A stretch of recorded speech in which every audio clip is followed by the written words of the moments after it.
A very good morning, ladies and gentlemen, and a warm welcome to Ideate 2022. At the outset, I'd like to thank all my eminent speakers for taking the time to join us today. The 11th edition of Ideate will discuss India's education landscape post-COVID, focusing on three essential parameters: the National Education Policy 2020, blended pedagogy, and technology infusion.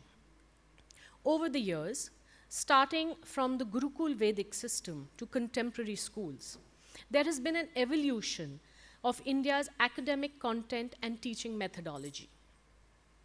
The right to education was introduced in 2010, and it clearly brought about an increase in primary school enrollment. With the national education budget at 4.6% of GDP, it is often cited that India's improved education system is one of the main contributors to its economic development, replacing a 34-year-old policy. The emphasis is on revamping all aspects of education structure by focusing on curriculum integration, critical thinking, technological intervention, pedagogical framework, skill, local language, and setting a national professional standard for teachers. Unfortunately, the COVID pandemic also hit us in 2020.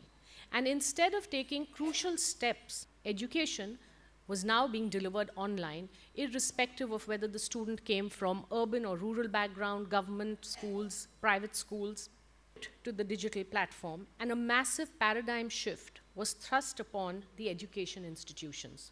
Teachers upskilled themselves overnight. Lesson plans were tweaked to deliver education online, and technology was now a necessity. However, the learners, especially from rural backgrounds and the underprivileged segment, had their own challenges.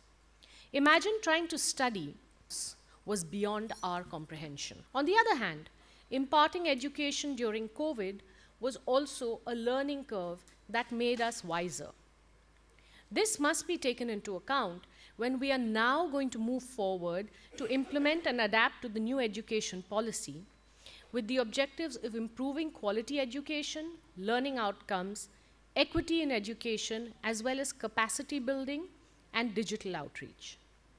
Education frameworks must be designed keeping in mind the segment of society respective institutions and organizations serve. The paradigm shift has started. However, it needs a robust framework where stakeholders collectively get together to bridge the gaps in the education system and reach the last mile equitably. Be it private or government schools, NGOs or corporates, everyone must align with the goal of literacy as it plays a significant role in balancing the socio-economic framework of our country.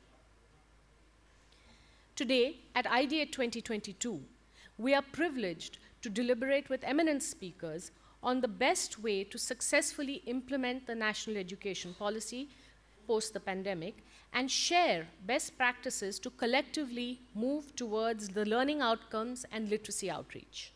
I think that the topic that has been chosen for today's discussion is an extremely important one. So, as the previous speaker outlined, I think two things have happened in the last couple of years. One, of course, is the pandemic, and then this prolonged school closure.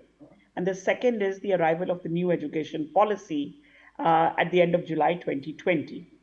Now, the pandemic, I think, disrupted many things. And in some ways, disruption is a bad word. And in some ways, disruption also denotes a way in which we can rethink. I think there have been lessons learned from the pandemic, different ways in different places, that need to be integrated in our daily functioning as we move. One was that compared to the past, every family, whether poorly educated or well educated, was engaging much more in children's learning than ever before. Which means, and I think that the topic of our conversation today is blended pedagogy. And everybody assumes that this blended pedagogy is referring to technology. But I look at blended in a different way and pedagogy in a different way. I think the pandemic has taught us that there is support available from families. You can blend the school and the home in productive ways if you know how to involve parents in the learning of our children. And the access of children and women to the smartphones is a lot lower because a smartphone is usually with the person who's earning the livelihood and who's often away from home. So the assumption that because you have a smartphone at home, it is easily available and can be used, I think is has to be really looked at with some caution. But the fact that a feature phone is everywhere and often in the hands of women, I think has to be built in, because if mothers are a channel through which we want to send and connect with the schools, then that is certainly available. Many things to happen, which meant that it gave many people a chance to digest the policy and to think about its implications both at a micro as well as at a macro level. As I see the policy, and you must remember that our name of our organization is Pratham. Pratham means primary. We've spent 25 years working with pre-primary and primary. So my comments on the education policy is largely coming from a pre-primary and primary point of view. The policy, as we all know, is about 50, 60 pages. But I think the most important box, according to me, in the policy is on page 7 or 8, where they say in very, very strong terms that if foundational literacy and numeracy is not achieved by class 3 and within the next 5, 6 years, then the rest of the policy is irrelevant. And to me, I think this is a very important statement. It says that if we don't build the foundations of our children, and as the previous speaker said, many children have gone into first and second this year into our school with no prior schooling, with no prior preschooling, and therefore the need to build the foundations in a much stronger way is even more critical than ever before. And so the national policy also divides up our education system into several chunks. A key new chunk is age 3 to age 8, which is seen as a continuum, even though we know that children actually come to first standard only at age 5 or 6. But the integration of the early years, the early childhood years, along with the primary years, I think is a very, very important new step and needs to be taken seriously by us all. So, as we look ahead, I think there is this early childhood to early years, the foundational stage, a 5 year continuum that we need to look at as a progression of provision, a progression of curriculum, a progression of support. And within this progression and the foundational skills, I think is a breadth of skills. It's not only literacy and numeracy, but I think is a whole host of cognitive, socio-emotional skills, many of which can be actually given both at home and in school and in the community. And in a thousand ways, I think that by providing this platform of the foundational stage, the new education policy is inviting us all, whoever we may be, whether we are corporates, whether we are NGOs, whether we are government, whether we are families, whether we are media, to say that this is our opportunity to build our country. We have 25 million children roughly in each age group, 25 million 5 year olds, 6 year olds, and so on. So if I take the age range from 3 to 8, it's 150 million roughly people with whom, if we do our best in the next 5 to 6 years, the rest of this century for India will be taken care of. So, as we go forward in the deliberations in this conference, I would just like to say that the national education policy gives us a fantastic springboard and a platform to build this basic foundation from which we can then build many high buildings and go to great heights. But if we don't do the base work well, then none of those will be possible. So I'd like to just thank you for listening to me, for inviting me to this conference, and I look forward to a very productive discussion, both today as well as in months to come, to say that I think this is an achievable goal. Nipun Bharat is an achievable goal, but it will be achieved only if all of society gets together to support the work that needs to be done. Thank you. So, a very warm welcome to our panelists again. And thank you to Dr. Banerjee for, those wonderful words where she put it so appropriately that the new policy is inviting us all towards a cause of nation building, and that it is a spinboard and a platform, and we all need to do a lot of base work to get things going where they need to be. So let me move into our deliberations today regarding the merits of the NEP, the challenges in implementation with regard to acceptance and effectiveness of blended pedagogy, and capacity building of educators, as well as the contemporary subject skills and the role of the digital mode. So let me start with Professor Senapati. You were instrumental in providing inputs for the new education policy. What, sir, are your thoughts in developing the NEP 2020, given that this change has come after 3 decades? This is a good opportunity to share my experience on NEP. Our children are not connected to their roots. If you see the vision of the policy, it has mentioned that focus of this policy is on Indian ethos. That means our children should be connected to their roots. This we can create a very equitable, vibrant knowledge society, because a lot of disparity, lot of diversity in our country. Children coming from rural area, children are coming from tribal area, slum, deprived section, and disadvantaged group. And every child should get right type of education, so that we can create a very equitable, vibrant knowledge society. That has been reflected in the vision of the policy. Second part, why this policy? Because all the time, you see, we are fighting for rights.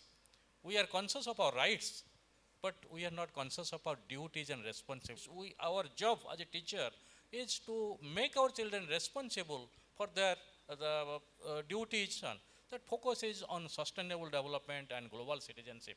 Because why this citizen? Good human being as well as global citizen. That is the Thank you. focus of the policy. Thank you, Professor Sinha. Out very nicely how the policy is not only about the academic part of it, but about the development of a human being in its entirety. Dr. Reddy, let me come to you. You run schools both in urban and rural landscapes of the country. How easy do you think it's going to be to implement this policy, and what are the challenges that you see? Thank you, Shafalika. When you say NEP is a policy at national level, is a route map or directions or guidelines given by the government of India to the various stakeholders in the system. And different stakeholders have the responsibility taking it forward, the national education policy, to make it happen on the ground. So when you say our experience SRF Foundation point of view, so the things are happening at different levels by different players, but NGOs like us, when you do work with the different state education departments, selecting choosing a set of government schools in different project locations, and to try to bring the transformation in the system by way of bringing the change there. For example, education policy talks about the integration of the preschool to the primary school. That is one of the things there. So how to work there? Health and nutrition, and little bit about the preschool education that got exposed, and how to bring them to along with the health and nutrition, the preschool education, how we can empower, equip them to align with the national education policy, the foundation literacy numeracy we were talking about, that integration, that is one focus we have to work there. At the same time, the preschool education teachers are there. They are the people. It's not about making the children ready for the school readiness. It is about how the socio-emotional, physical, cognitive development in the children, how they can bring in, for the holistic development of children at the pre-primary level, 3 to 8 years old of age group, where the 85% of the growth happens there. So that is one thing we have to focus.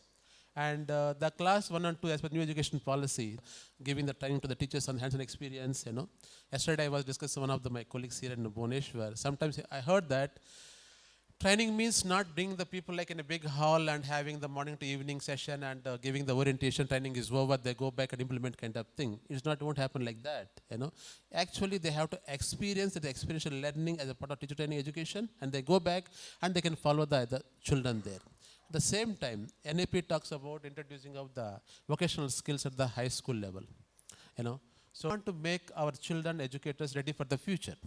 Down the line, next 5 10 years of time. So where we equip them with the future skills like how to use the robotics or the CNC mills or the coding or design thinking process using the sensors.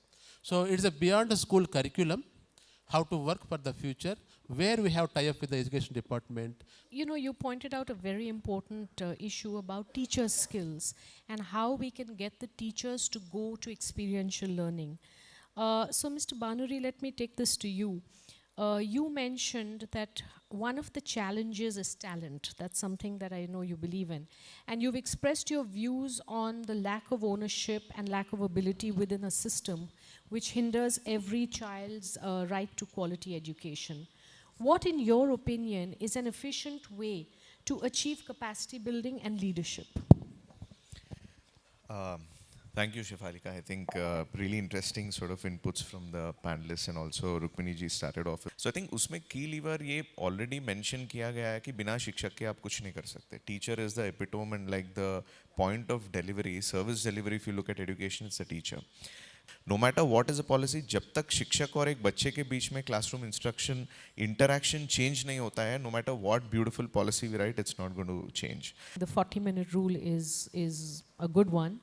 But that also brings the focus to, you know, what Dr. Banerjee also mentioned about it is a slow process, it's an individual human interaction. Every little step moves forward. Dr. Chopra, let me come to you and ask you, you have a lot of experience in early childhood development. How do you see bridging this gap, getting the teachers to understand the students and bringing in these nuances of the NEP? So we really see technology as a big enabler. Having said that, we also realize that there are certain challenges. You know, we have seen these challenges going forward in the past also, going forward also we are seeing. And I would like to put them in three main points. One is the question of access. So we have, we know that various studies have been done, and we know from our experiences that access has been a big issue. Access to technology, access to internet, access to devices. And so that is one major issue. And very closely related to it is the question of equity. So, you know, when we talk about access, we're also talking about equity wherein children from rural areas, children from remote areas, children from low-income families, what is their access and how can we leverage technology to help children from these communities. Technology also needs to look at, technology in education also needs to look at other aspects like, or the other subsets of population, for example, children with special needs. How are we catering, how are we talking about technology for the children with different needs? Do we have something in plan for that? Children from different linguistic backgrounds. Everybody is not very comfortable with English or Hindi or the regional languages. So, you know, is this technology, is it talking about the importance of bringing native languages or teaching learning in the native languages? So this is related to equity. Another equity issue which has been highlighted is also gender. We know that boys are, have over girls have preference to use of devices. So definitely these are two important factors to be considered. But there is another way where we engage children. We engage the learners. We make it fun for them. It is more interactive. So using various digital tools that are available. So we have things like Mentimeter, we have Jamboards, because that will actually be leveraging technology for education, I feel. And that is where, Shifalika, your question that how do we engage the learners better is by adapting these, engaging and fun and interactive digital tools in our teaching learning process. So, So sorry, if again, I may training of ask you- teachers. Yeah. If I may ask you, you talked about, the various tools that are required. What, according to you, is the minimum compulsory IT infrastructure and human resource requirements for a last mile delivery of digital education? That technology is cost intensive, and definitely there are we need to explore low tech options. We have to have alternates. Cost intensive, at least as of now. Maybe in future, once we have these possible solutions, we'll have more low cost interventions related to technology. But when we are talking about cost, or we are budgeting cost for technology in education, I would just like to, you know, request the policy makers, decision makers, or funders, CSR funders like SRF Academy, HCL Foundation. We need to be very cognizant of that the technology is not only one-time investment. There is a repetitive investment that has to be made. So, You mentioned a very good point, empower the teacher. Empower the teacher. Now, I would like to broaden that perspective, not just from a digital point of view, but also, there is the whole talk about a standardized teacher training, which is the National Professional Standard for Teachers pointed out in the policy. How do you see this capacity building taking place for the teachers? Because it requires a lot of time, it requires a lot of resources. So, And NEP talks about by 2030, we have to shift all our current teacher educational institutions to the multidisciplinary universities, where the pre-service teacher trainees can pursue the 4-year B.Ed degree or a D.Ed degree, with sociology or history or philosophy or psychology or science or maths or any other subjects with B.Ed degree kind of thing. Then they're professionally well qualified to fit into the current needs of the society. When come to the in-service training program, they're already there. They're already there, and they are there of different age groups of 25 years to 58 years of age group teachers. for capacity building of teachers, we can use and leverage the technology also. So UGC we know, and we have different Swayam platform is there, Diksha platform is there. So that start has, it has been initiated where technology is being used to build the capacity of teachers. So we need to further add on to it. Here also another important component is in terms of creating the relevant content which teachers can use. right. So while we talk about, the creation of e-content and the capacity building and several tools that are there, Mr. Banuri, tell us about, your teacher resource app. इसकी वो app में क्या दिखेगा, वो web page में क्या दिखेगा. All of this was done by a group of teachers who work with the government in SCRT and then with the NIC. But the learning came from there, like whatever you do for the teachers need to be rooted in really what the teachers need.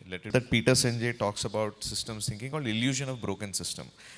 जो system के बाहर है हमको ही लगता है कि system टूटा हुआ है. वी ऑलवेज थिंक कि system is broken, but people inside the system don't feel that, right.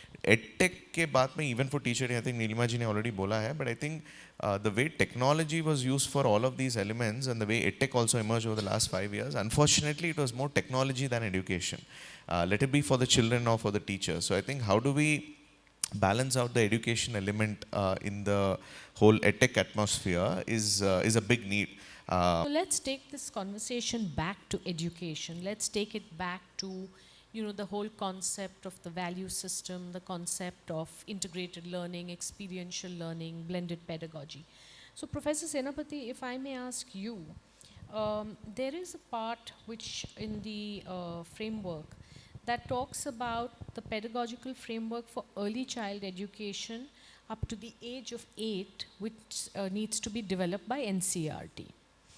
But is it only that content up to the age of 8? Because how do you feel the current textbooks of NCERT are going to do justice to this changed curriculum?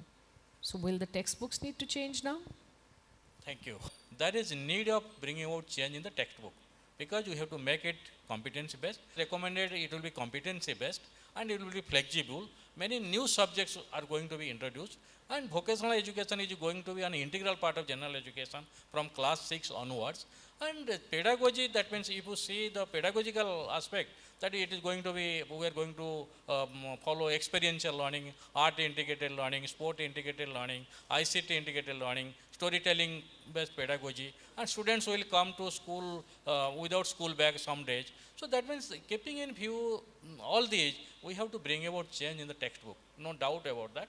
You know, we've talked about contemporary based learning, new subjects, vocational training, and of course, a lot of talk on the application based questioning, which is now going to come into the exams, and integrated learning. Dr. Reddy, can you just explain for our audience what really is experiential learning, what really is integrated teaching, what is blended pedagogy? So if we want to bring these things, make it happen on the ground, it should happen proactively by respective state education governments, government departments, to take clear-cut education roadmap, and they can lay the path with the specific timelines, deadlines, next 4 years or 5 years or 3 years. This is what we are going to be achieve in every aspect of the schooling, not just only one element. So unless until address the issues at the school level holistically, as NEP talks about the complex, school complex or school clusters, to optimize the teacher resources, to optimize the infrastructure resources, and to rationalize the schools in the area and kind of thing, and where the leadership at the complex level or school cluster level, and see the education from pre-primary to the up to higher secondary level. This when talking about 5 plus 3 plus 3 plus 4, and look at in a holistic manner, integrated manner kind of thing, how this can be ensured being the head of the school complex or cluster lead, and how can I integrate the preschool to the primary school. Mr. Banuri, tell me, how can we achieve equity in education when the landscape is so diverse? About just how do we ensure is one, you need a very strong buy-in, and this I particularly think there is a need for a political will to be able to say that we are going to spend X plus something on, even if it is like a 10% or 20% of the population sets. Let it be children with special needs. We talk about, I mean, that is often ignored in multiple forums, like transgender, children of multiple other underserved communities. I think बहुत सारे ऐसे communities हैं which contribute to 10 to 15% of the overall children. But we need a commitment saying that if 80% takes X amount, we need to spend X plus Y to be able to do that, and that requires a strong political will. I think that key, if you see, you have your school leaders, school complex leaders, and you have your CRCs, BRCs, diets, SCRTs.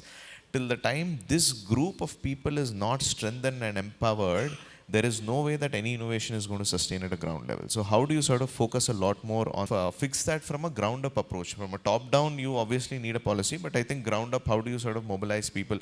Nipun Bharat is a great example. And Rukmini ji already said, till the time the mothers, the parents are not involved in saying that these are the foundational skills for our children, we are not going to improve the Nipun Bharat thing. So I feel a lot of that, and of course, I think this whole piece around co-creation, whatever we try to do needs to be done with the end beneficiaries. If it is the children for which we are creating curriculum, let children have a voice in the curriculum. If it is for the teachers, we're building a policy, let teachers come in at a diet level, at an SCRT, let them carry a voice in whatever we are trying to do. So I feel from a equity angle, it's some of these pieces, but I think every time we speak about anything to do with the last 3%, everything comes to money. Until the time we don't figure that out, it is not going to happen. You talked about letting children and teachers have a voice in this process, but how do you go about addressing the issue that there are many teachers who just don't show up in rural schools?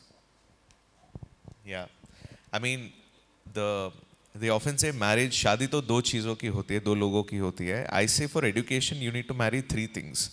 There is accountability, there is support, and then there's motivation. If any of these three things miss, let it be teachers, even as individuals, at every level in a government system, in a rural teacher system, you need to have these three: accountability, some sort of a support, but there's element of motivation. Teachers need to feel that, we are motivated to do this job. Professor Senapati, NEP में एक focus आया है vernacular language पर. एस्पिरेशनली अगर देखा जाए तो सबको ये लगता है कि हमारे गांव में इंग्लिश मीडियम स्कूल आना चाहिए.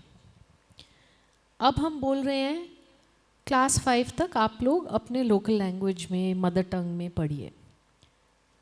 आपको ये एक क्लैश नहीं लगता है थॉट प्रोसेस का? Actually, if we critically examine, language is not important, learning is important.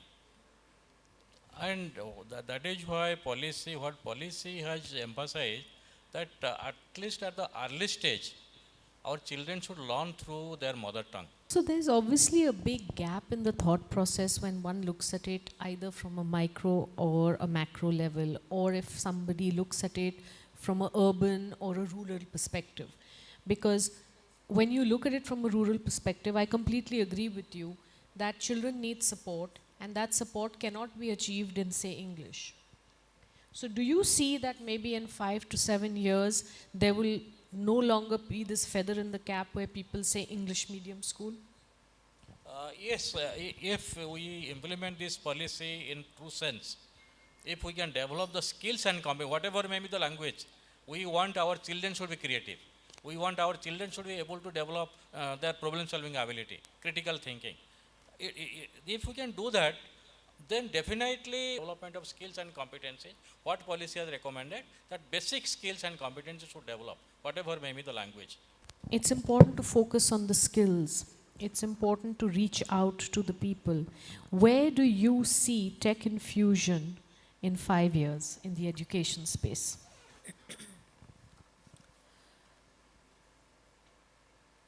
So, I think we cannot ignore technology in education. Especially after post-pandemic, we've realized the importance of technology, and we cannot definitely ignore technology in education and the role of technology in education and learning.